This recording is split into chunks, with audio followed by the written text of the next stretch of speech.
Hello everyone, welcome to my channel. నేనైతే ఈరోజు sweet bonda అయితే ప్రిపేర్ చేస్తానన్నమాట. అదేనండి తీపి బోండాలు.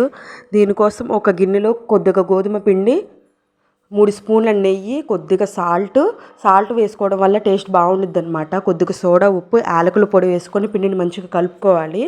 తర్వాత బెల్లాన్ని అయితే వేడి చేసుకొని మంచిగా వడగట్టుకొని పిండిలోనైతే చల్లారిన తర్వాత కలుపుకోవాలండి. వేడి చేసాక కలుపుకుంటే బోండాలు అయితే అస్సలకి రావు, ఉండలు కట్టేస్తాయి. తర్వాత ఒక కడాయిలో ఆయిల్ వేసుకొని మంచిగా హీట్ చేసుకోవాలి.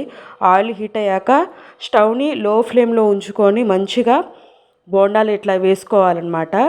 ఒక్కొక్కటిగా వేసుకోవాలి. ఇవి లోపల మంచిగా కుక్ అవ్వాలన్నమాట. చక్కగా ఇట్లా ఫ్రై చేసుకోవాలి. ఇవి ఏంటంటే పైన క్రిస్పీగా లోపల గుల్లగా వచ్చి టేస్ట్ అయితే చాలా బాగుంటుంది అనమాట. ఇట్లా ఫ్రై అయిపోయాక ఒక ప్లేట్లోకి అయితే తీసుకోవాలి. నిజంగా టేస్ట్ అయితే చాలా బాగుందన్నమాట. వీడియో నచ్చిందా? సబ్స్క్రైబ్ చేయండి.